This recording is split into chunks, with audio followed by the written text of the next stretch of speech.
பொன்னியின் செல்வன் நான்காம் பாகம் மணிமகுடம். அத்தியாயம் 24. இளவரசியின் அவசரம். இளவரசிகளை உபசரித்து வரவேற்று பீடங்களில் உட்காரச் செய்த பிறகு அநிருத்தர் தாமும் அமர்ந்தார். தேவி, என்னை பார்க்க வேணுமென்று சொல்லி அனுப்பினால் நானே வந்திருக்க மாட்டேனா? இவ்வளவு அவசரமாக வந்த காரணம் என்ன? சக்கரவர்த்தி சௌக்கியமாயிருக்கிறார் அல்லவா என்று கேட்டார். சக்கரவர்த்தியின் தேக சுகம் எப்போதும் போலிருக்கிறது, ஐயா. ஆனால் மனதுதான் கொஞ்சமும் சரியாக இல்லை. நேற்று இரவு அடித்த கடும் புயல் தந்தையின் மனத்தை ரொம்பவும் பாதித்திருக்கிறது. இராத்திரியெல்லாம் அவர் தூங்கவில்லை. குடிசைகளில் வாழும் ஏழை எளிய மக்கள் என்ன கஷ்டப்பட்டிருப்பார்கள் என்பதை எண்ணி அடிக்கடி புலம்பினார். பொழுது விடிந்தவுடன் தங்களை போய் பார்க்கும்படி சொன்னார். புயலினால் கஷ்ட நஷ்டம் அடைந்தவர்களுக்கெல்லாம் உடனே உதவி அளிக்க ஏற்பாடு செய்ய வேண்டுமாம். அதைத் தங்களிடம் சொல்லுவதற்காகவே முக்கியமாக வந்தேன் என்றாள் இளைய பிராட்டி குந்தவை. தேவி, இந்த எளியவனால் என்ன செய்ய முடியும்? முதன் மந்திரி என்ற பெயர்தான் எனக்கு என்பது தங்களுக்குத் தெரியாதா? பெரிய பழுவேட்டரையர் இந்தச் சமயம் ஊரை விட்டு போயிருக்கிறார். பொக்கிஷத்தை இறுக்கிப் பூட்டிக் கொண்டுதான் போயிருப்பார். அவருடைய சம்மதமின்றி காலாந்தக கண்டரால் கூட பொக்கிஷ சாலையை திறக்க முடியாதே. கஷ்ட நஷ்டங்களை அடைந்தவர்களுக்கு நான் என்ன உதவி செய்ய முடியும்? வாசலில் பலர் வந்து காத்திருப்பதைத் தாங்கள் பார்த்திருப்பீர்கள். ஆனால் அவர்களைப் பார்ப்பதற்கே எனக்கு வெட்கமாயிருக்கிறது. அதனால்தான் வெளியில் செல்ல தயங்கிக் கொண்டிருக்கிறேன் என்று அநிருத்த பிரம்மராயர் பஞ்சப்பாட்டு பாடினார். ஐயா, அதைப்பற்றி தாங்கள் கவலைப்பட வேண்டாம். என்னுடைய சொந்த உடைமைகள் அனைத்தையும் கொடுக்கிறேன். என் அன்னையும் அவ்விதமே கொடுக்கச் சித்தமாயிருக்கிறார்கள். சக்கரவர்த்தியின் அரண்மனையில் உள்ள எல்லா பொருள்களையும் தாங்கள் எடுத்துக் கொள்ளலாம். தந்தை அவ்விதம் சொல்லி அனுப்பினார்கள். ஏழைகளின் கஷ்டங்களுக்கு தற்காலிக சாந்தியாகவேனும் ஏதேனும் ஏற்பாடு செய்யுங்கள். தங்களுடைய சொந்த உடைமைகள் யானை பசிக்கு சோளப் பொறி கொடுத்ததாகவே இருக்கும். சோழ நாடு முழுவதும் நேற்று புயல் அடித்திருக்கிறது. எங்கெங்கே என்னென்ன நேர்ந்திருக்கிறது என்ற செய்திகளே இன்னும் கிட்டவில்லை. இதோ நிற்கிறானே என் பரமானந்த சீடன், இவன் பெரும் பயங்கரமான செய்தியைச் சொல்லுகிறான். கடல் பொங்கி எழுந்து கோடிக்கரை முதல் நாகைப்பட்டினம் வரையில் கடலோரமுள்ள ஊர்களையெல்லாம் மூழ்கடித்துவிட்டதாம். இந்த வார்த்தைகளைக் கேட்டதும் அங்கிருந்த 3 பெண்களின் முகங்களும் பீதிகரமான மாறுதலை அடைந்ததை அநிருத்தர் கவனித்தார். உடனே அவர் தொடர்ந்து ஆறுதலாகக் கூறினார், ஆனால் அதை நான் நம்பவில்லை. இவன் கூறுவது வெறும் வதந்திதான். புயலைக் காட்டிலும் வேகமாக வதந்தி பரவியிருக்கிறது. கடற்கரைப் பகுதியிலிருந்து செய்தி வருவதற்கே இன்னும் நேரமாகவில்லை. குதிரை மீது தூதர்கள் வந்தாலும் இன்று மத்தியானத்துக்கு மேலேதான் இங்கு வந்து சேர முடியும்.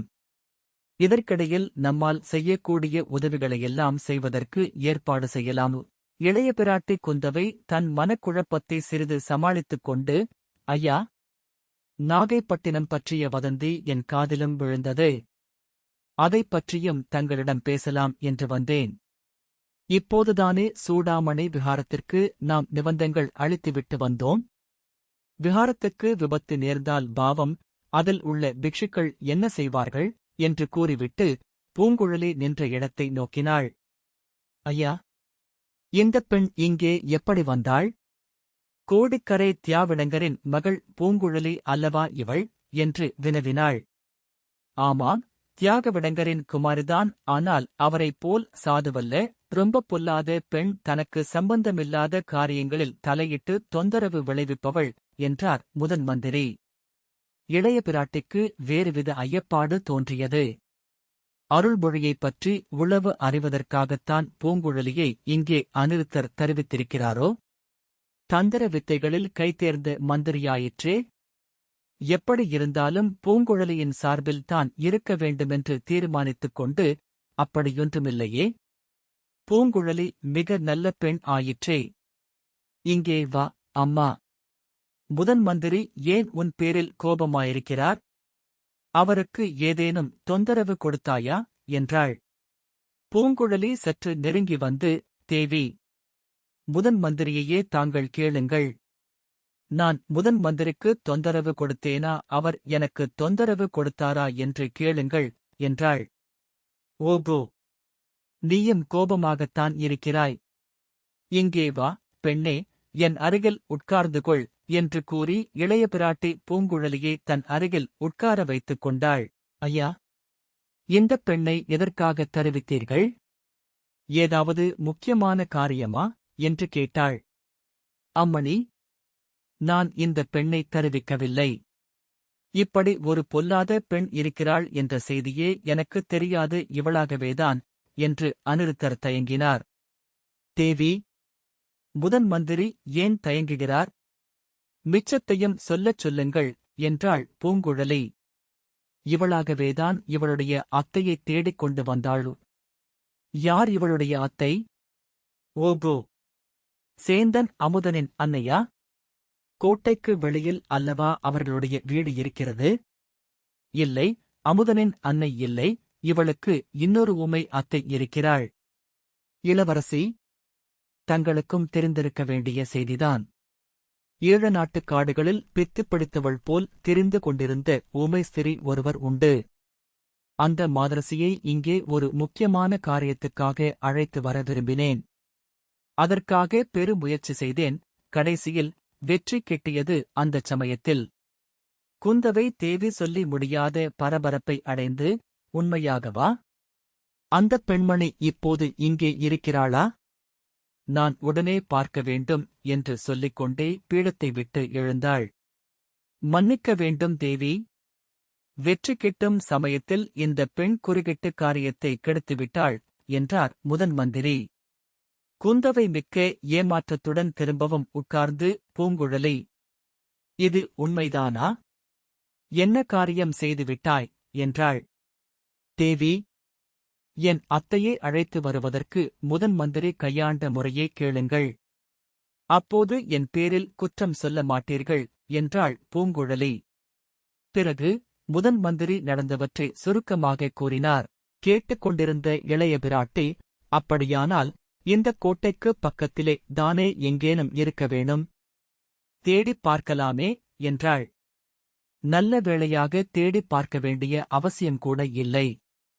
சேந்தன் அமுதன் குடிசையில் இன்று காலையில் பார்த்ததாக என் சீடன் சொல்லுகிறான், என்றார் முதன் மந்திரி. அப்படியானால் ஏன் வீண் கால தாமதம்? மற்ற காரியங்கள் எல்லாம் அப்புறம் பார்த்துக் கொள்ளலாம். நாமே போய் அழைத்து வருவோம். தாங்கள் வருவதற்கில்லாவிட்டால் நான் போய் வருகிறேன் வானதி. புறப்படு, போகலாம், என்றாள். ஆழ்வார்க்கடியான் அப்போது குறுக்கிட்டு, தேவி, சற்று யோசித்துச் செய்ய வேண்டும். புதிய மனிதர்கள் கூட்டமாய் வருவதைக் கண்டால் அந்த அம்மாள் மிரண்டு ஓடத் தொடங்கிவிடலாம். பிறகு புயலை பிடித்தாலும் அந்த அம்மணியை பிடிக்க முடியாது என்று சொன்னான். ஆம், திருமலை சொல்லுவது சரிதான். நம்மை பார்த்ததும் பூங்குழலியின் அத்தை மிரண்டு ஓடத் தொடங்கிவிடலாம். நமது பிரயத்தனமெல்லாம் வீணாகிவிடும். நீ என்ன யோசனை சொல்கிறாய், திருமலை? என்று முதன் மந்திரி கேட்டார். இந்த பெண்மணியையே போய் அழைத்து வரும்படி சொல்லுங்கள். இந்த உலகத்தில் அந்த மாதரசியைக் கட்டுக்குள் வைக்கக்கூடியவர்கள் 2 பேர்தான். அவர்களில் இந்த பெண் ஒருத்தி. இன்னொருவர் யார் என்று முதன் மந்திரி கேட்டதற்கு ஆழ்வார்க்கடியான் சிறிது தயங்கி, இன்னொருவர் கடலில் முழுகிவிட்டதாக ஊரெல்லாம் வதந்தியாயிருக்கிறது, என்றான். குந்தவை தேவி அதை கவனியாதவள் போல் பூங்குழலியை பார்த்து, கரையர் மகளே, உடனே போய் உன் அத்தையை இங்கே அழைத்து வா. அவளுக்கு இங்கே ஒரு கெடுதியும் நேராது. மிக முக்கியமான காரியமாக உன் அத்தையை உடனே நான் பார்க்க வேண்டியிருக்கிறது. எனக்காக இந்த உதவி செய்வாய் அல்லவா? என்றாள். ஆகட்டும் அம்மா, முயன்று பார்க்கிறேன். ஆனாலும் முதன் மந்திரி இப்படிப்பட்ட உபாயத்தை கடைப்பிடித்திருக்க வேண்டியதில்லை. முன்னாலேயே எனக்குத் தெரிந்திருந்தால். ஆமாம், விஷயங்களை மறைத்து வைப்பதில் இம்மாதிரி அசந்தர்ப்பங்கள் நேரத்தான் நேருகின்றன. அதை நானே உணர்ந்து வருத்தப்பட்டுக் கொண்டிருக்கிறேன். சீக்கிரம் அத்தையை அழைத்துக் கொண்டு வா. அதற்குப் பிறகு இன்னொரு முக்கியமான வேலை உனக்கு இருக்கிறது, என்றாள் இளைய பிராட்டி. திருமலை, நீயும் இந்த பெண்ணோடு போய்விட்டு வா. கோட்டை வாசல் வழியாக நீங்கள் வருவதில் ஏதேனும் சிரமம் இருந்தால் நமது அரண்மனைக்கு வரும் இரகசிய வழியில் அழைத்துக் கொண்டு வா என்றார் அநிருத்தர். பூங்குழலியும் ஆழ்வார்க்கடியானும் போன பிறகு குந்தவை முதன் மந்திரியை பார்த்து, ஐயா, வாசலில் வந்து காத்திருப்பவர்களுக்குச் சொல்ல வேண்டியதைச் சொல்லி அனுப்பிவிட்டு வாருங்கள். மிக முக்கியமான காரியங்களைப் பற்றி தங்களிடம் ஆலோசனை கேட்க வேண்டியிருக்கிறது என்றாள். இதோ வந்து விடுகிறேன், தாயே. எனக்கும் தங்களிடம் பேச வேண்டியதிருக்கிறது என்று சொல்லிவிட்டு அநிருத்தர் சென்றார். இத்தனை நேரமும் மௌனமாக இருந்த வானதி, அக்கா, பூங்குழலிக்கு இன்னொரு முக்கியமான காரியம் என்ன வைத்திருக்கிறீர்கள்? மறுபடியும் நாகைப்பட்டினத்துக்கு அனுப்பப் போகிறீர்களா என்று கேட்டாள். ஆம் வானதி, நீ வீணாக கவலைப்படாதே. பொன்னியின் செல்வனுக்கு ஆபத்து ஒன்றும் நேர்ந்து விடாது. நானும் அவளுடன் நாகைப்பட்டினத்துக்குப் போகிறேனே அக்கா. நீ போய் என்ன செய்வாய்? உன்னைக் காப்பாற்றுவதற்கு வேறு யாராவது வேண்டுமே. அந்த ஓடக்காரைக்கு என்னைக் கண்டால் பிடிக்கவே இல்லை அக்கா. எப்படியடி அவள் மனதை நீ கண்டுபிடித்தாய்? என்னுடன் அவள் பேசவே இல்லை. நீயும் அவளோடு பேசவில்லை, அவளும் உன்னோடு பேசவில்லை. நான் அடிக்கடி அவள் முகத்தை பார்த்துக் கொண்டிருந்தேன். அவள் என்னை ஒரு தடவை கூட திரும்பிப் பார்க்கவில்லை. அவளுக்கு ஏதோ என் பேரில் கோபம். ஆமாமடி வானதி, இந்த நாட்டில் உள்ள கலியாணமாகாத கன்னிப் பெண்களுக்கெல்லாம் உன் பேரில் கோபமாய்த்தானிருக்கும். அதற்காக நீ வருத்தப்படுவதில் பயனில்லை என்று சொன்னாள் இளைய பிராட்டி குந்தவை தேவி.